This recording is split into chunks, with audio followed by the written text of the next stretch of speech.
Hello दोस्तों, welcome back once again to our channel. My name is Yash और आज हम पढ़ने वाले हैं explanation of line spectra of hydrogen using Bohr theory. मतलब बोर की थियरी को यूज़ करके हम हाइड्रोजन स्पेक्ट्रम को एक्सप्लेन करेंगे। ठीक है, चलिए मैं थोड़ा सा मार्कर को लाइट कर लेता हूँ। अब जरा देखिए, दी line emission spectrum obtained from atomic hydrogen can be explained quantitatively using Bohr theory। अब सबको पता है हमको हाइड्रोजन स्पेक्ट्रम मिला था, ओके, जिसकी मदद से नील बोर ने अपना मॉडल दिया था। ओके, एक्चुअल में अगर देखा जाए तो हाइड्रोजन स्पेक्ट्रम पहले आया था और बाद में नील बोर मॉडल आया था। समझ में आया? तो हाइड्रोजन लैम्प से जो स्पेक्ट्रम मिला था उसी के बेसिस पे नील बोर ने अपना मॉडल दिया था। अब उसी हाइड्रोजन स्पेक्ट्रम को हम एक्सप्लेन करने की कोशिश करते हैं नील बोर की थियरी के हिसाब से। According to second postulates of Bohr theory, radiation is emitted when electron move from an outer orbit of higher principal quantum number to an inner orbit of lower principal quantum number। Okay, मतलब इनके कहने का मतलब है, मान लीजिए nucleus है, okay, और ऐसे इलेक्ट्रॉन पहले ग्राउंड में रहता है बट ये चला गया हायर में। तो जब इलेक्ट्रॉन हायर में गया तो हायर से वापस ग्राउंड में आएगा, क्योंकि हायर एनर्जी स्टेट क्या होती है?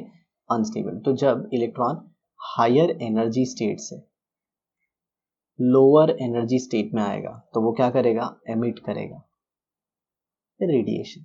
और रेडिएशन कौन से फॉर्म में होगी? इलेक्ट्रोमैग्नेटिक। ओके, इलेक्ट्रोमैग्नेटिक वेव्स होंगी। ठीक है, और वो जो एनर्जी है वो दोनों शेल के गैप के बराबर होगी। मतलब क्या होगा? Delta E is equal to E1 minus E2। Okay, अब इसमें E1 क्या है? E1 मतलब उसकी इनिशियल स्टेट क्या है और फिर E2 मतलब उसकी फाइनल स्टेट क्या है। ओके, तो इनिशियल स्टेट अगर आप बोलें तो energy in third level minus energy in first level, ऐसा है। अगर डेल्टा ई का वैल्यू आपका नेगेटिव आता है, इसका मतलब है इलेक्ट्रॉन डी एक्साइट कर रहा है। और अगर वैल्यू पॉजिटिव आ रहा है मतलब इलेक्ट्रॉन एक्साइटेशन हो रहा है, मतलब एनर्जी का एब्जॉर्प्शन हो रहा है। यहाँ पे एनर्जी का एमिशन हो रहा है और यहाँ पे एनर्जी का एब्जॉर्प्शन हो रहा है। आप होप आपको समझ में आ गया होगा। ठीक है, ऐसे एक्साइट होगा तो उसको एनर्जी लगेगी और जब ग्राउंड स्टेट पे आएगा तो एनर्जी रिलीज करेगा। The energy difference between the initial and final orbit of the electronic transition corresponds to the energy of emitted radiation. From the third postulate of Bohr theory, delta E can be expressed as follows. Delta E मतलब E initial minus E final. According to the result derived from Bohr theory, energy E of an orbit is related to principal quantum number. Principal quantum number simply क्या होता है? Energy, अरे मतलब n is an integer और principal quantum number होता है number of shell. Okay, तो यहाँ पे देख सकते हो एनर्जी को हम लोग दे सकते हैं माइनस, नेगेटिव साइन के बारे में भी हमने अपने पिछले एपिसोड में डिस्कस कर लिया था, रिडबर्ग कांस्टेंट इनटू 1/n²। तो अगर मैं डेल्टा ई ले लूँ तो डेल्टा ई की जगह पे क्या लिखता हूँ? E1 minus E2। तो यहाँ पे क्या आ जाएगा? N1। तो ये देखिए N1 का स्क्वायर माइनस N2 का स्क्वायर। तो यहाँ पे N1 की जगह पे क्या लिख सकते हैं आप? N इनिशियल लिख सकते हैं और N2 की जगह पे N फाइनल लिख सकते हैं, जो इन्होंने किया है। अब जरा देखिए, ये नेगेटिव नेगेटिव क्या हो जाएगा? पॉजिटिव। तो N फाइनल पहले आ जाएगा और N इनिशियल बाद में चले जाएगा। ये देखिए कुछ ऐसे। आई होप आपको समझ में आ गया होगा। ठीक है, अब यहाँ पे देखिए, substituting the value of RH that is Rydberg constant in joule we get. तो रिडबर्ग कांस्टेंट की ये वैल्यू आ गई और ये वैल्यू किस में है? जूल्स में। ठीक है, अब यहाँ पे देखिए, this expression can be rewritten in terms of wave number of the emitted radiation in the following step। Okay, ये एक्सप्रेशन को हम वापस लिख सकते हैं किसके फॉर्मेट में? Wave number. जिन्हें नहीं पता मैं आपको बता दूं,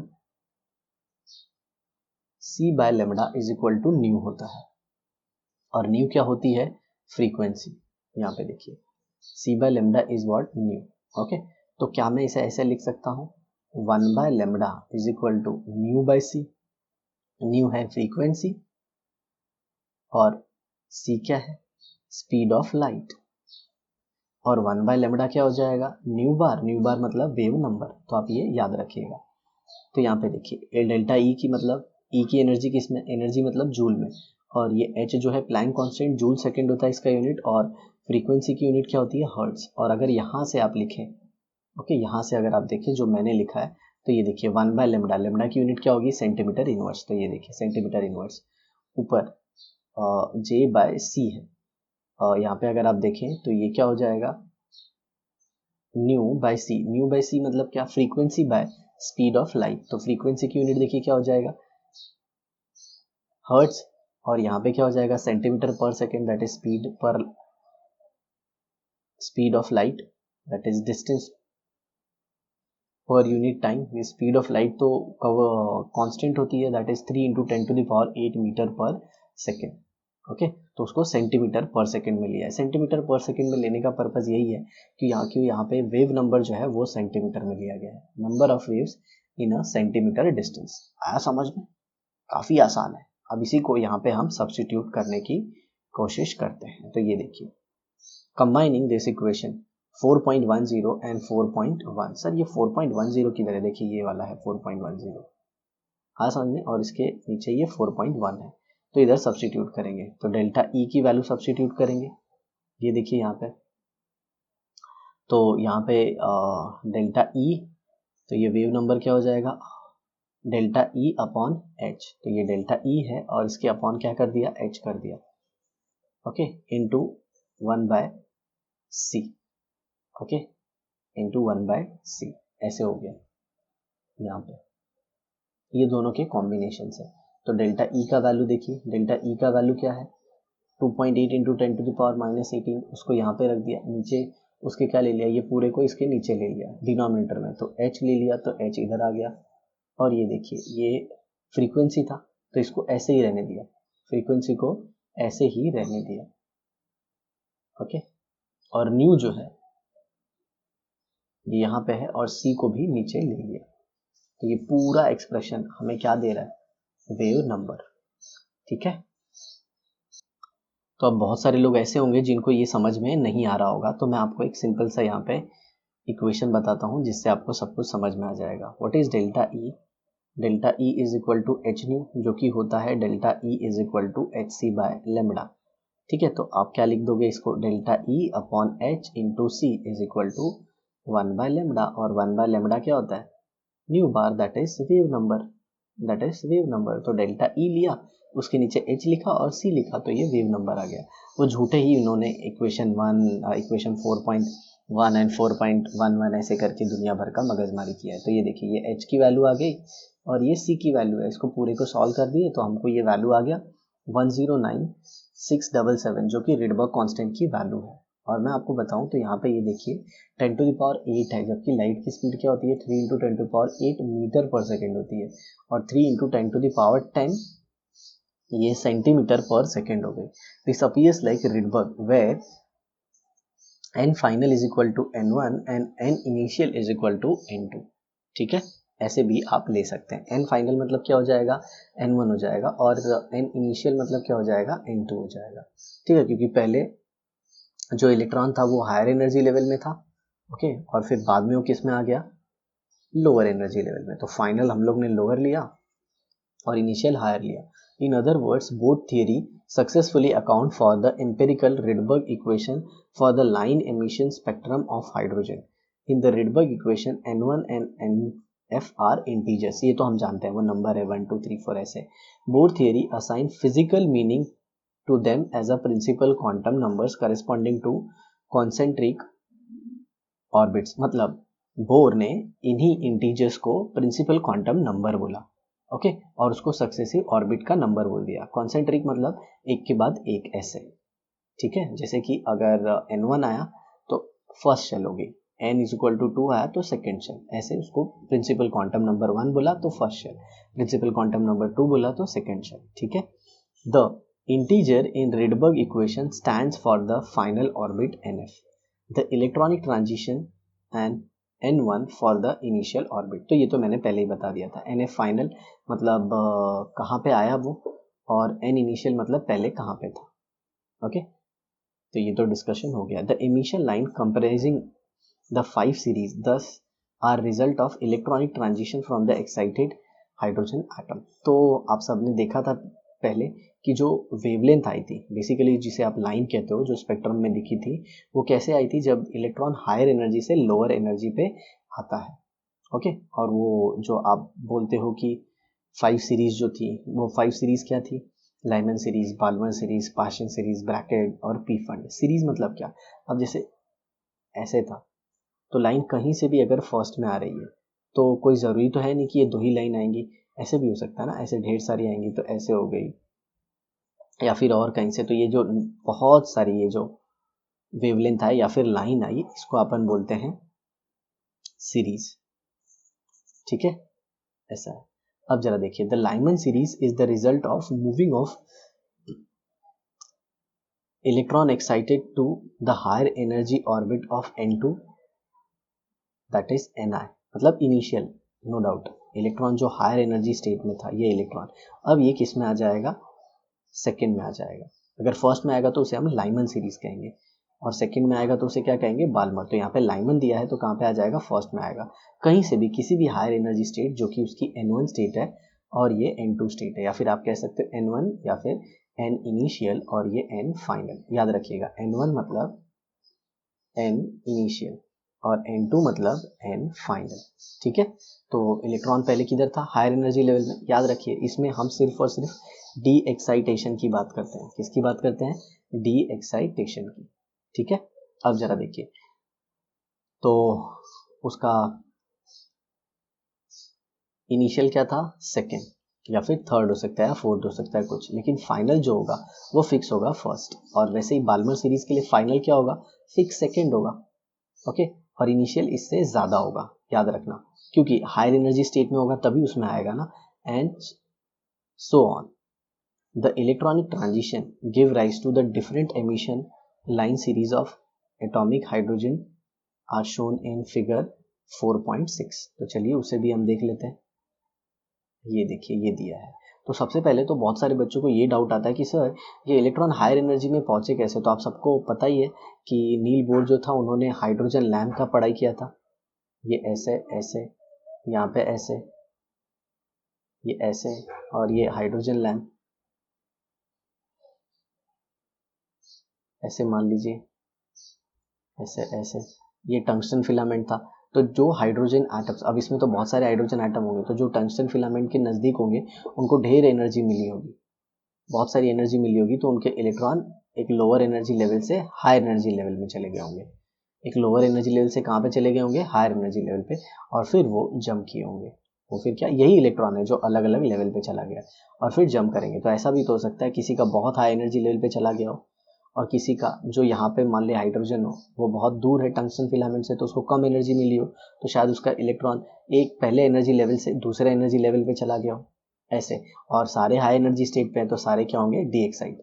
तो सारे आते हैं ग्राउंड स्टेट पे, और सारे जब ग्राउंड स्टेट पे आते हैं तो वो अलग अलग एमिशन देते हैं. तो ऐसा होता होगा किसी एटम में, किसी हाइड्रोजन के एटम में इलेक्ट्रॉन सेकेंड एनर्जी लेवल से फर्स्ट में आ रहा होगा, तो किसी हाइड्रोजन एटम में जो इलेक्ट्रॉन होगा वो फोर्थ लेवल से, ओके, फोर्थ लेवल से किधर आ रहा होगा? सेकेंड पे आ रहा होगा. तो इसका अलग एमिशन आएगा, इसका अलग एमिशन आएगा, तो इसीलिए ये सब अपने को मिला. ठीक है. तो यहाँ पे देखिए, लाइमन सीरीज कहीं से भी कहाँ पे आएगा? फर्स्ट में. कहीं से भी किस में आएगा? सेकेंड में. कहीं से भी किस में आएगा? थर्ड में. कहीं से भी किस में आएगा? फोर्थ में. कहीं से भी किस में आएगा? फिफ्थ में. ओके, ऐसा है. और अगर आप चाहते हो कि हाइड्रोजन का पूरा इलेक्ट्रॉन निकल के उससे बहुत दूर चले जाए, तो उसके लिए आपको 1312 किलो जूल पर मोल का एनर्जी देना होगा. 1312 किलो जूल पर मोल का एनर्जी देना होगा, क्योंकि इसमें n इनिशियल हो जाएगा इन्फिनिटी. मतलब इलेक्ट्रॉन कहाँ से कहाँ चला गया है? इन्फिनिटी चला गया. आ रहा है समझ में? और ये जो आप देख रहे हो ना, ये लाइन, ये कुछ नहीं तो वेवलेंथ है. ये क्या है? वेवलेंथ. ओके. और मैंने आपको बताया ही कि बहुत सारे हाइड्रोजन एटम हैं, तो बहुत सारे में अलग अलग जगह से डी एक्साइटेशन हो रहा होगा इलेक्ट्रॉन का, तो आपको इतने सारे जो लाइन की सीरीज मिली उसे हम कह देते हैं स्पेक्ट्रम. अब जरा देखिए यहाँ पे एक क्वेश्चन है, what is the wavelength of the photon emitted during the transition from the orbit number n is equal to 5 to n is equal to 2। तो देख रहे हो n 5 है, मतलब ये n इनिशियल है और ये n क्या है, फाइनल। ठीक है, n फाइनल मतलब पांचवें में से दूसरे में आ रहा है, पांचवें से दूसरे में आ रहा है मतलब बाल्मर सीरीज है, ये बाल्मर सीरीज में आ रहा है। तो ये देखिए, ओके, तो आपका n1 कितना हो गया और ये n2 हो गया। तो n1 क्या है इसका,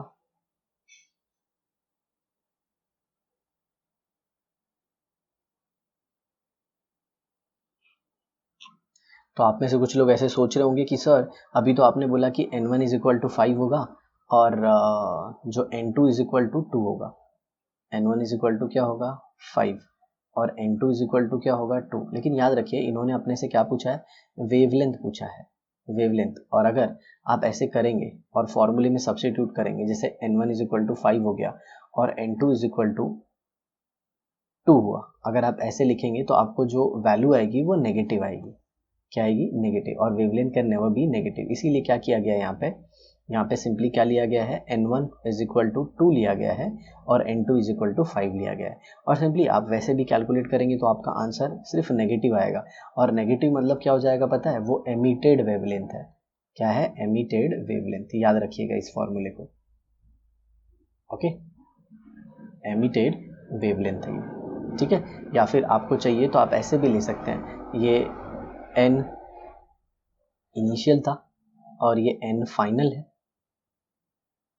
ओके, ये n1 है और ये n2 है जो मैंने बोला, राइट।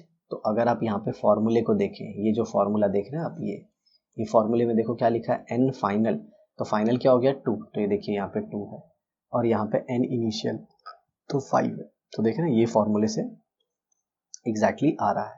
तो इन लोगों ने थोड़ा सा इसमें बोलते हैं ना लफड़ेबाजी वाले काम कर दिया है, तो आप उसका बिल्कुल टेंशन मत लीजिएगा। ओके, जहाँ पे इलेक्ट्रॉन पहले होता है उसी को हम इनिशियल कहते हैं और बाद में जहाँ पे जाता है उसे हम क्या कहते हैं, फाइनल। तो ये सिंपल सी वैल्यू रखेंगे, आपको वैल्यू आ जाएगी किसकी, वेव नंबर की। और वेव नंबर का इन्वर्स क्या होता है, वेव लेंथ। तो ये आपका आंसर है, ठीक है, काफ़ी आसान है। ओके, तो यहाँ पे आप चाहें तो इसी को ऑपोजिट करके लिख सकते हैं, wave number is equal to 109,677 into 21 upon 100 है। तो आप पूरे का इन्वर्स भी ले सकते हैं, तो 1 अपॉन रिडबर्ग होता है 912 एंगस्ट्रॉन होता है, और एंगस्ट्रॉन मतलब 10 to the power minus 10, 10 to the power minus 10, ये उल्टा हो गया और ऊपर से 100 ऊपर और नीचे 21। ओके, ऐसे।